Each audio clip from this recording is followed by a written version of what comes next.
me? Yes. Okay. First of all, I would like to say thank you to Islamic Relief because you have supported me during my hardship situation in 2004. All come from Allah, and it's given via Islamic Relief to me. And here, I want to share my experience during I got a sponsorship from Islamic Relief. I'm sorry if my English is not good because I'm not British. So I'm from Aceh. Actually, I speak Acehnese, and I want to show you this one. The next one, Ibrahim, please. Okay. Let's have a look at the right picture. I want to tell you where I work. This location that I stayed during in 2004, before the disaster happened, is in district of Lokna, Aceh Besar Regency, and the country is Indonesia. On the tip of the Sumatran island is the Banda Aceh city, but I live in the coastal area. As you can see in the image, it's really near to the beach. And at that moment, we live with there are 6 members, but my father passed away in 1998, and we live quite far. As you can see, the green that have very close to the coastal area. This is not my family image. I generated it using ChatGPT.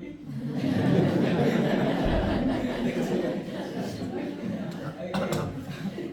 My mother was born in 1965. At that time, he was 39 years old and a profession with a part-time teacher. I remember he brought me when he taught in the classes, but it's just a part-time because it's an isolated area. It's really isolated, so we need to reach a long distance to go to the school. And then this my brothers. I have 2 brothers, and this me, and this my sister. We are all the student, and I'm the youngest because I'm the 4th student. And this situation happened during the tsunami itself. Before the tsunami, we don't know what is tsunami is, what is the earthquake. So on that time, we just woke up on Sunday. So the ground is shaking, and we don't know what happened on that day. Some people say this is the end of the day, and some say no, it's not Friday. So some say, oh, it's just a disaster. And then I don't know what happened during the tsunami. In that, I just like swimming, but not swimming because I drowned the water, and it's really close to the coastal area. This is the masjid that we have after the tsunami, and I live around here. So when after the tsunami, I stood here, and I don't know where my mother, where my sister, and so on. Around 3 hours after that, someone says, I saw it seemed like your brother over there, maybe you can go there. So I went there, and I met with my brother and my sister. And as you can see, this is in Lokna, Aceh Besar, and I also compare in the capital city of Banda Aceh. All of them has been fall, like the building and the trees, and what we can see only the noise. From the remote sensing view, you can see this before the tsunami and this slightly after the tsunami itself. And this is the after disaster. So let's have a look on this first. My mother passed away. Actually, it's not because the tsunami. We found our mother, but there is something in his lung, so she cannot breathe at that moment, and we don't have medication. We don't have anything.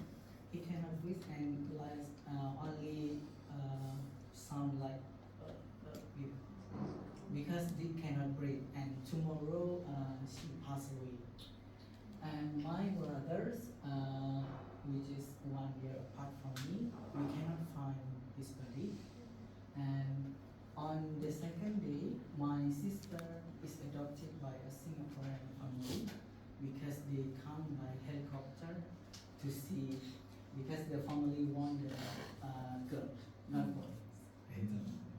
So we live together with my brother here, just two. At that time, I felt traumatic. I cannot go back to the home.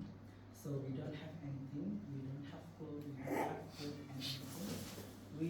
We were given a camp on the third day. So on the first day, we just live over there with anything that we have. After the encampment for 1 month, I cannot live here because sometimes the ground shaking again and the earthquake come back. So I decided to move to a hilly area which is quite far from here. And then we come back because we need to know maybe there is what we call it, the certificate of our house or our birth certificate and any formal letter. So we went back, but we only have this picture. On the left is my mother.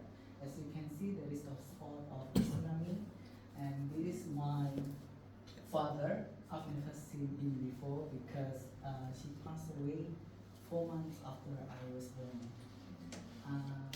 I know that both of them finished the undergraduate degree in Indonesia before.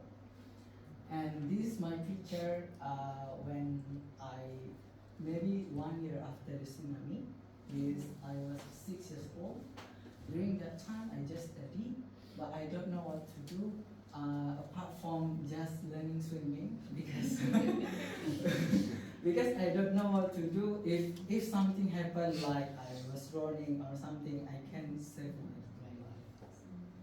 And here I met with the Islamic relief, but shortly after the tsunami, there is someone come and say, I want to record your data, but I don't promise that you will have the sponsorship.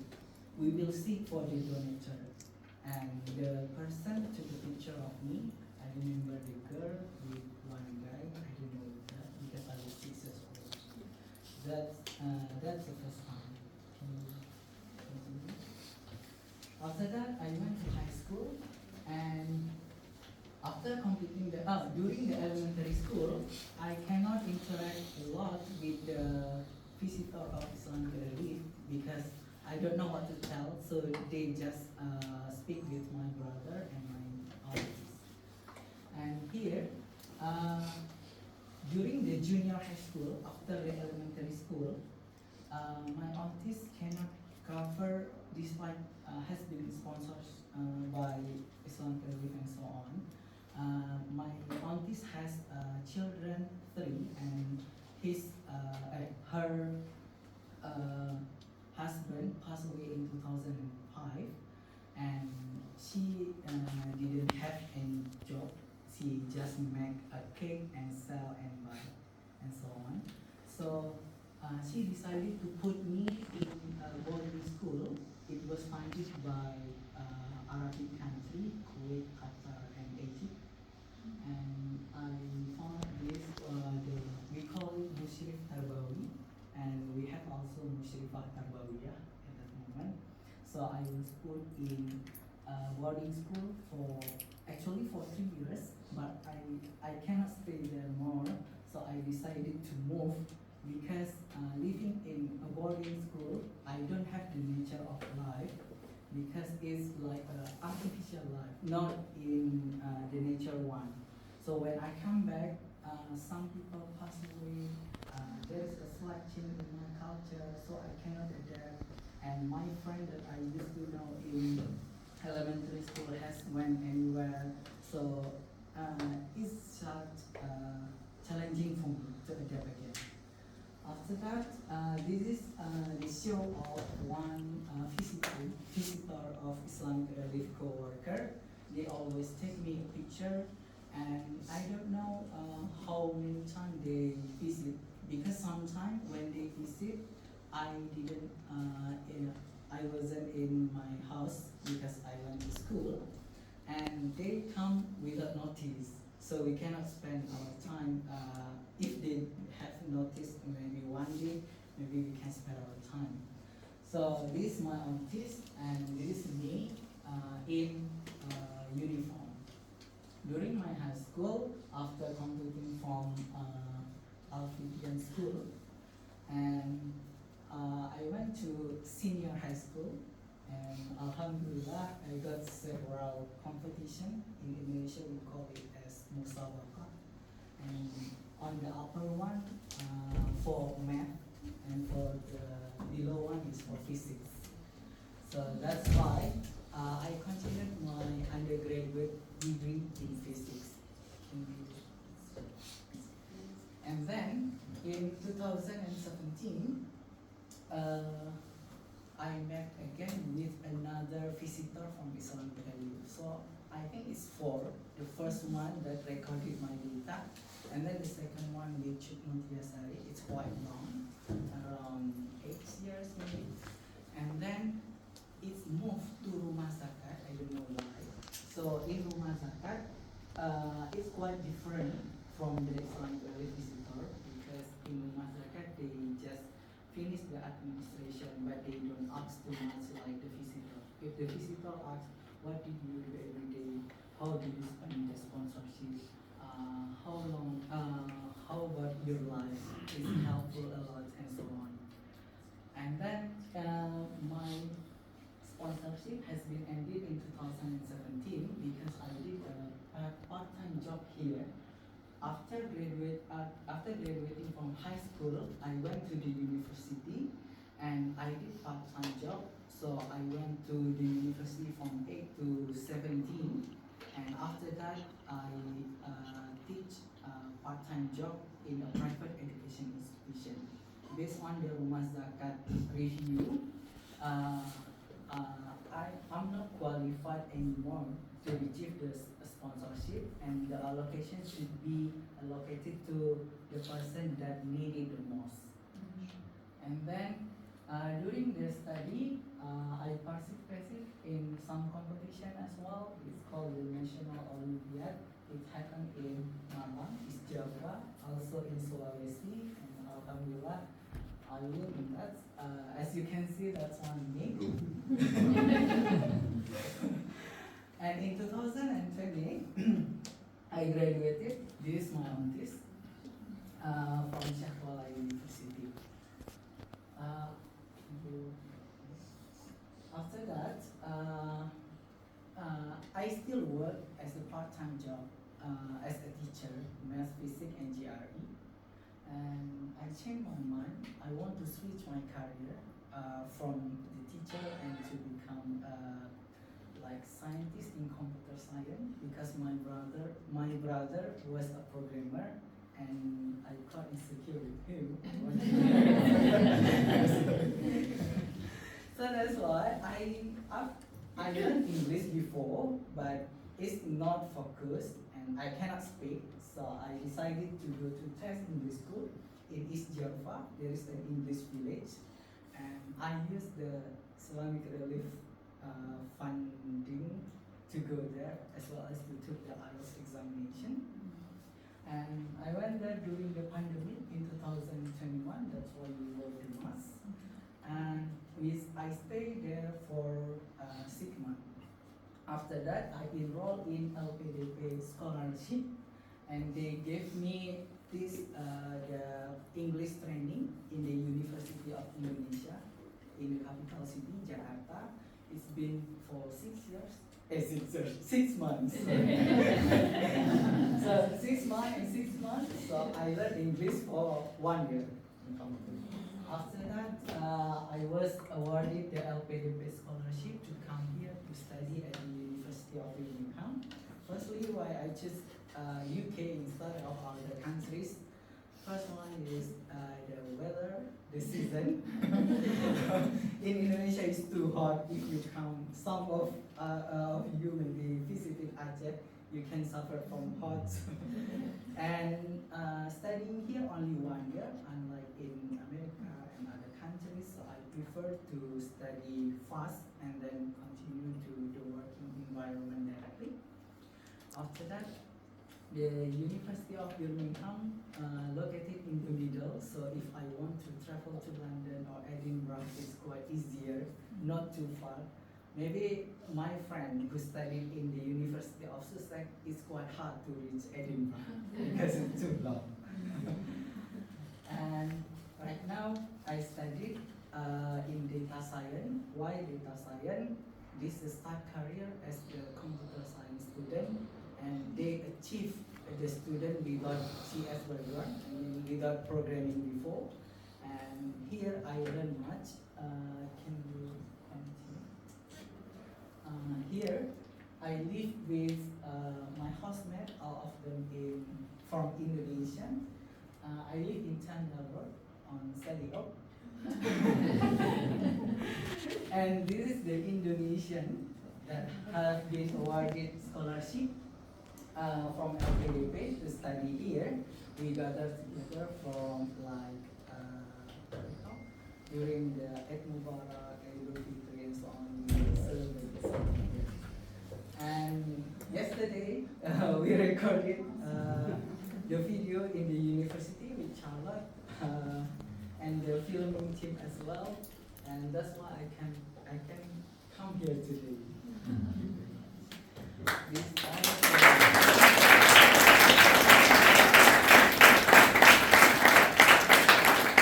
Okay. Any questions from the audience to Mehajiri? Yes, I still in touch with my sister, but she came back to Indonesia for 4 years, once in 4 years. So after 2004, I met her again in 2008 because I don't have any phone, we don't have communication, and we went back again in 2012. After that, in 2014, my brother got married, so she come back. After that, she got married to a Singaporean, and then the last meeting is in 2018 during his marriage. Her marriage. Before coming here, I visit her in Singapore. So right now we are in touch using the social media. Okay. Any other questions? No? Best impressions of the Okay. Next, I would like to call upon Dr. Hani, who, as you all know, is the father of Islamic relief, okay, back in his young days. Okay. And although officially he's not with IR, he is still IR. IR is with him as well. And Dr. Hani can remember quite clearly what happened, where he was, what he was doing when the tsunami happened. Dr. Hani, over to you. Alhamdulillah, Rasulullah. First of all, I came to be elevated by Brother Mehajiri. I came to be recognized by him, and I came to be honored by him. The honor is from Mehajiri to all of us and each one of us. So all of you have to give a hand of applause to Mehajiri.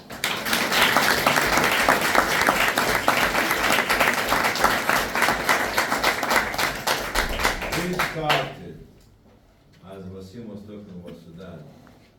Sudan for me is my darling, my wife, my daughter, everything.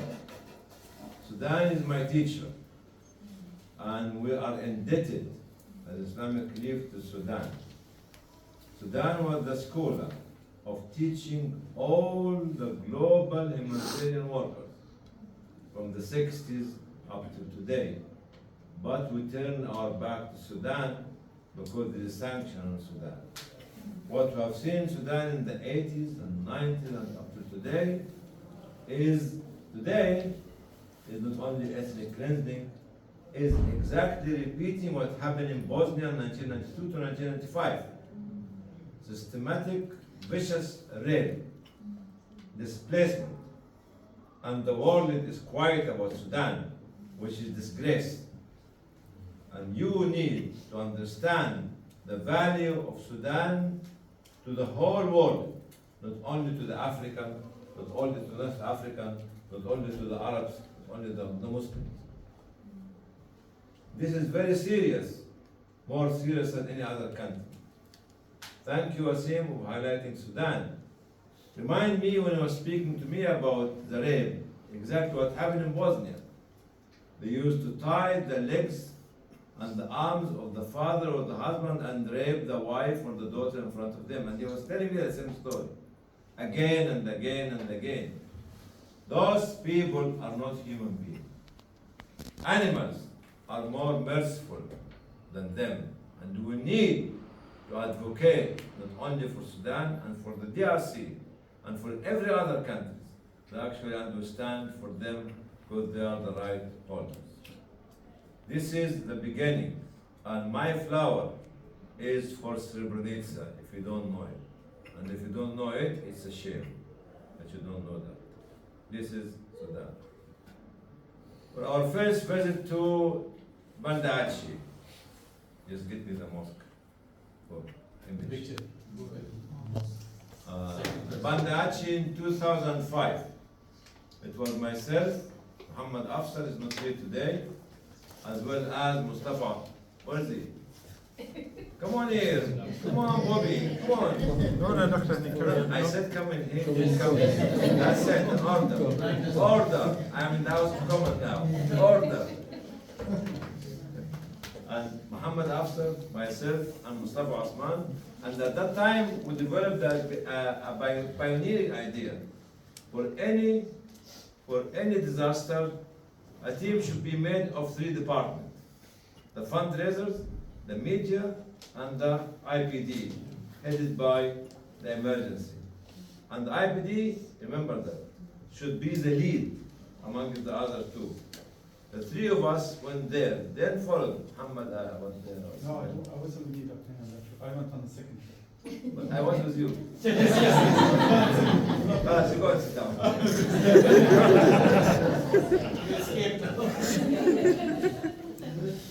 Anyway, we saw the city of death, or death. The wave came like that and took everybody. In this half an hour or so, the city vanished. The city disappeared. And as he said, nearly 250,000 of people gone like this. With this big earthquake, call it tsunami, call it volcano, call it whatever it is, to claim the life of 250,000 people. We were there to try to find a way for us.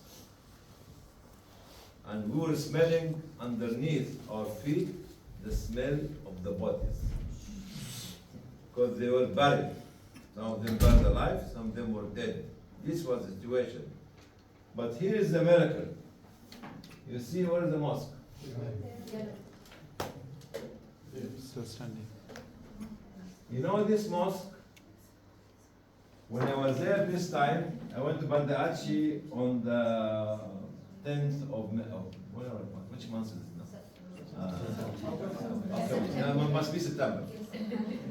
I went from Malaysia to Banda Aceh. It was an hour flight or 2 hours flight. Very hot, as he said. And they established Islamic Sharia there. Even they have the Sharia police in Banda Aceh.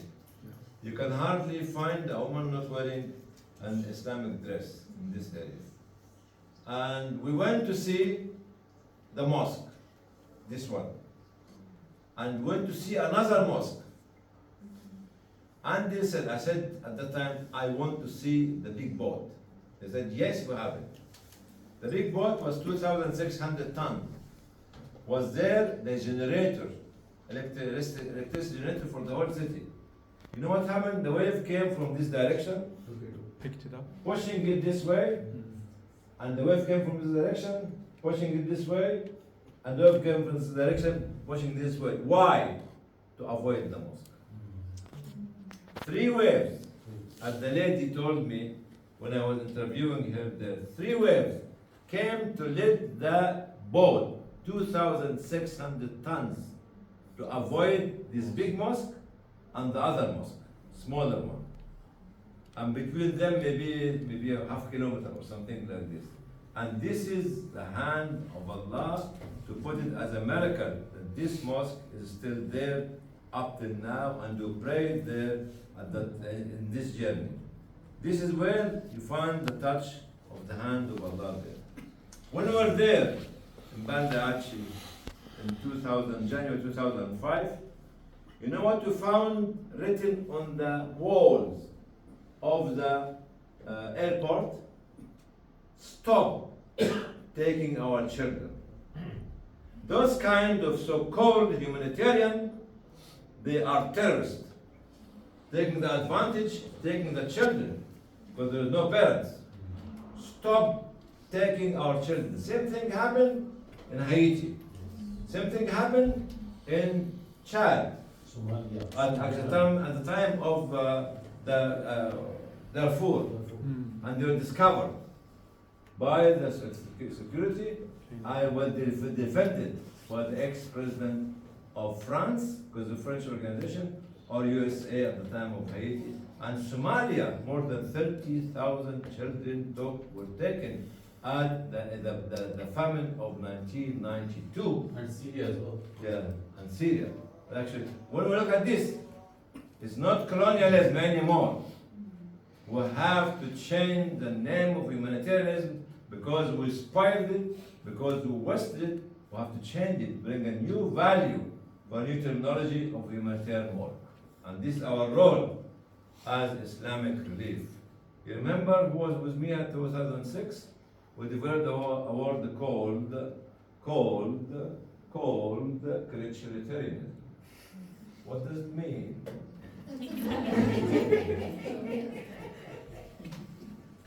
In humanitarianism, you relate the issue into the human as legislator. The legislator of humanitarianism is human being, is you. The judge is you. The jury is you. Everybody is you as a human being. But we fail miserably nowadays. In DRC, in Gaza, and many issues. In Sudan. Lebanon now. And Lebanon now. Okay. In Christianity, the legislator is Allah, God. The judge is God, does not make mistakes.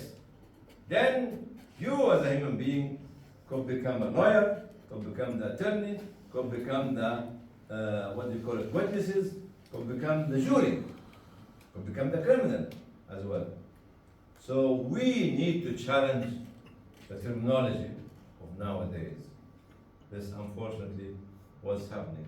But I'm here to stand up next to you, Brother Mehajiri. Actually, the honor is on me. Your honor, he is our honor. The honor is on him for all of us. So I came here today, alhamdulillah, because Banda Aceh is another darling of mine. I love many women called Banda Aceh, Somalia. No. Before you go to other direction, what do you call it, safeguarding. What is the safeguarding system? Safeguarding is here. My woman is called Somalia, Indonesia. Teaching new terminology for sure. That's right. We are here to be pioneering, not like anybody else. Islamic Relief at this age of 40, the golden age, has to produce the new philosophy, the new culture, the new policy, the new terminology, and the new values, and the new leadership, inshallah. So when I said Somalia is my darling, yes, it is my darling. When I said Sudan is my darling, yes, my darling. Darlinghood is not what said in the Shakespeare dictionary, or the Oxford, or Cambridge dictionary. We can make our own dictionary. A dictionary, there's something called Shakespeare, and something called honey beer, Wasim beer, black beer, and all drink beer. And beer is haram. That's right, that's right. So today we are honored to be with you, Brother Mehajiri, and actually the journey is starting now by Mehajiri to take us the second 40 years, inshallah. And all the best for you, Mehajiri, inshallah. And I advise you to marry Egyptian.